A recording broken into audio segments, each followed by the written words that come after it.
From a popular martial art podcast to now a new video production, the martial maze has come a long way, but the questions still come up. Who are we? Are we actually martial artists? And what exactly is this maze that we keep referring to? Well, we hope this question and answer session will shed some light on that.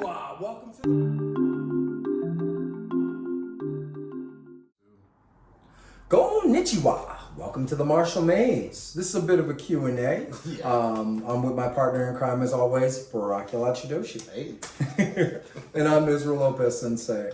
We're just released our first episode of Modern Combatives. The next one drops on Friday. Mm-hmm. So this is something that's a bit in between. But yeah. We're doing a thing. Yeah, we're trying. We're trying to put our footprints in this martial world. Yeah. So as a viewer, having seen some episodes, I'd like to know, what exactly is a martial maze? So the martial maze came about due to an incident that took place in Massachusetts, Springfield, Mass. That's where we're both from, where an event was held where some individuals who may not be a legitimate rank, they weren't as legitimate as they claimed to be. And it wasn't the fact that the other martial artists kind of knew what was going on and that these guys weren't legitimate. It was the fact that other people, the average people who weren't martial arts practitioners, thought they were legitimate. And myself and Barak Yalad Shidoshi, we both began our martial training at age 5.5, 6 years old. And if you have to guess my age, and if I tell you I have 40 years of martial training, that kind of tells you where I began martial arts. We both have rank in different arts. So it was really about educating folks on what's out there and how to navigate the maze, because martial arts has a different definition that it once held. Right. That definition now includes a lot of spirituality, a lot of health. I think even yoga now is included in martial arts now and stuff. So it's part of conditioning. Well, conditioning, getting yourself there. Yeah. So it was really important when you come across some of the guys that are what they call themselves. I'm gonna do the air quotation thing. Do you mind if I do the air quotation? The elitists out in the martial community who still look at it as military combatives or something that comes from the military. Right. So it was nice to put something together with those folk in mind, and at the same time have something that works for everyone from beginner, novice to professional. And that's, you bring up a very good point with that, because we have a wide array of martial arts out there. And so people get involved in the martial arts for various reasons, whether you were inspired by a movie, which, that happens, or you were in a situation of violence where you realize that, wow, I got overran. And so I can't allow this to happen again. And so we find ourselves in a lot of little situations where the curiosity of martial arts and let's just say what piques the curiosity of it in the first place. And the martial maze is a way to know how to navigate and know exactly why am I choosing this martial art in the first place? What are the pros and what are the cons of this? And if you don't have that education in the first place, we kind of make these kind of decisions that are not very beneficial. And you will find yourself in a martial art that really didn't benefit you for years. The term martial arts has changed over the years since you two began training. And even if it hadn't changed, it would still be a difficult path to cross or to move through. So as you said, they're incorporating things like health practices. Of course, the world is smaller now, so you have martial arts from different parts of the world. But martial maze is one thing, but modern combatives doesn't leave too much room for confusion. Can you give us an idea of how you came up with that? Yeah, so again, going back to the whole air quotation thing, one of my really good peers, and he pioneered our first episode in the podcast, and also he was actually, if you watching this, you've probably seen his episode because it was the first one. Randy Haskins Sensei. Right. He say he refers to himself as an elitist. He's not just the only one. There are a lot of folk in the martial community that look at themselves that way, and there's nothing wrong with that. But through a lot of talks and us going back and forth over the years with Haskins Sensei is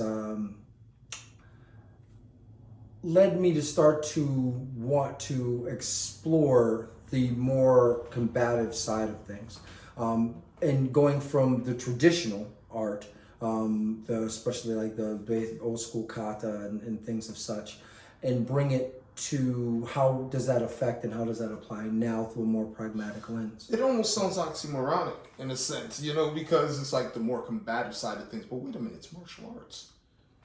But again, because martial arts has such a broad umbrella now. Right. I mean, some people just know kata but couldn't fight their way out of a paper bag. When we look at modern combatives today, we're looking at martial arts and what martial arts originally was. All right, textbook definition of martial arts. All right, now.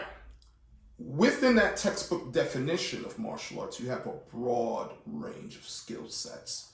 It's not just hand-to-hand combatives, all right, but there's a broad range of skill sets there. But we kind of look at martial arts based on what we probably get from Hollywood and what's on your local corner, the local dojo, and things like that. So what it is about taking these ancient concepts of war strategy, all right? And let's just focus on, out of war strategy, we're just going to focus on hand-to-hand combatives, all right? Just the hand-to-hand combatives out of the war strategy. And analyze it a little bit more deeper on what are these techniques that we're learning from the old times, all right? How do they apply today? How did you come about choosing to do this now, and then also how did you make contact with the people that you've made contact with so far? Well, I'll start this off. So for myself, a lot of the individuals from the Martial Maze podcast, some of which were being a competitor in a sport of judo, you meet a lot of folk because you're traveling all over. Same thing with jiu-jitsu, same thing for Tai-Ho Jitsu. So I did meeting a lot of people in my travels, and just, being all over. And a lot of these people still practice, they still practice very hard. Yeah. And some aren't as known as others. So it was nice to realize that, I was going to start naming people, but that would spoil it. It was nice knowing that we reach out to a lot of these women and men, and know that they, wow, you're going to do something like this, and right. They were all on board. How about you? No, I think it was very important for us to leave a legacy. All right. We've been involved for a very, a long time in the arts. And so this was something like a dream All right, because every time we actually got up, we would have these very Hours. deep I mean, like conversations hours. on martial arts for hours. All right, and so to be able to take what we do with this undying passion, all right, and to be able to chronicleize it, and for the rest of the world to actually view, is quite the endeavor.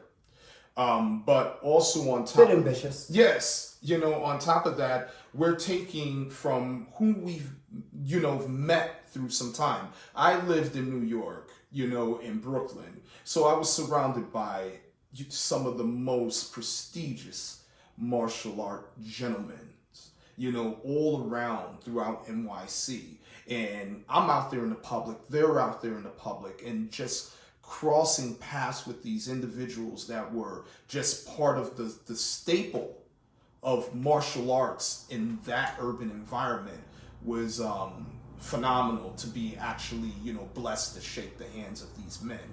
And for them to actually give us the time to showcase their art form and their schools and their traditions, hey, it's like one hand washes the other. Yeah, just a cure. Yes. You and I shining together. Yes. That this isn't about us. This is about the folks that we interview, the folks that have been pioneering the arts for generations, and it's again having a platform for those folks to kind of bring what they do forward, and again, it's not just local. I mean, we're all over this great country. So, and I mean, we're trying to bridge the martial community. Yes. Rid them of ignorance.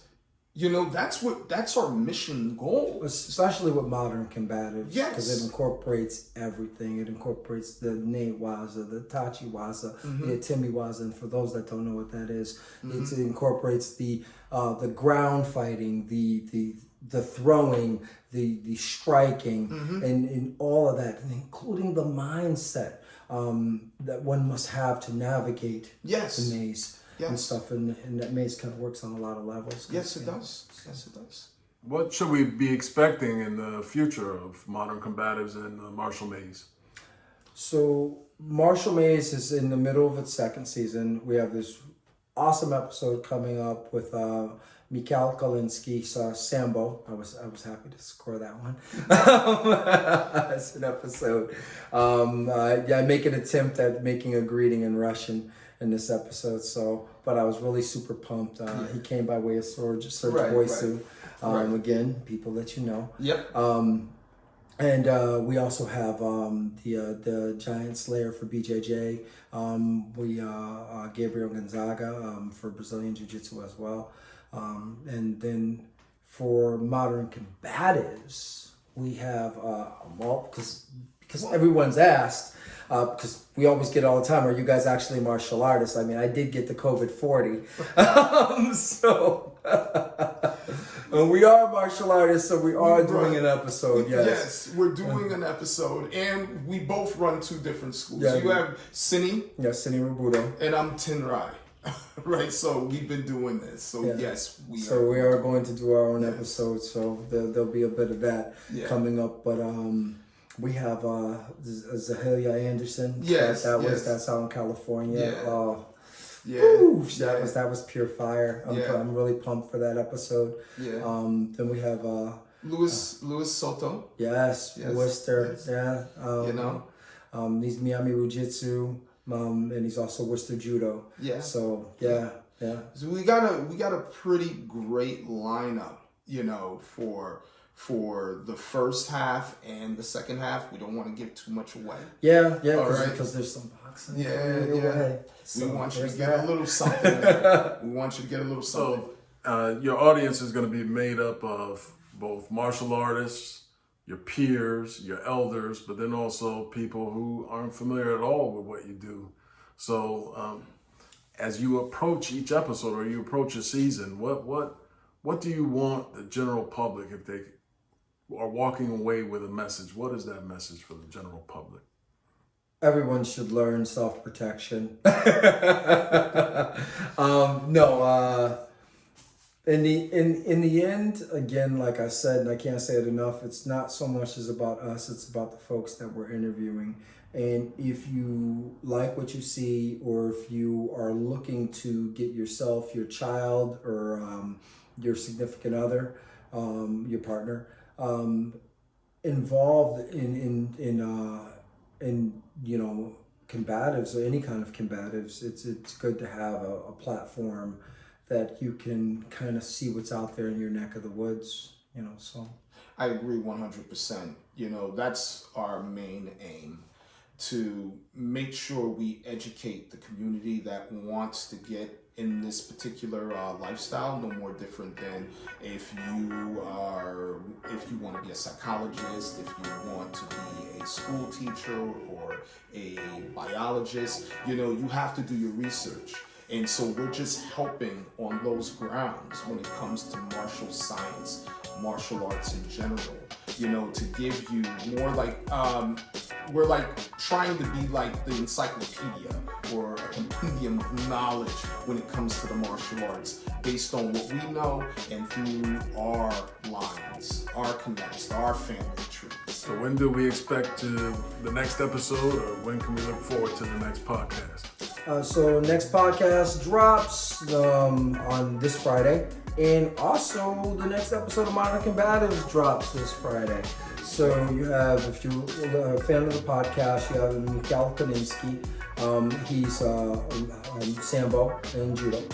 And then if you are looking for Modern Combatives, we have Soke Hassan Khalik.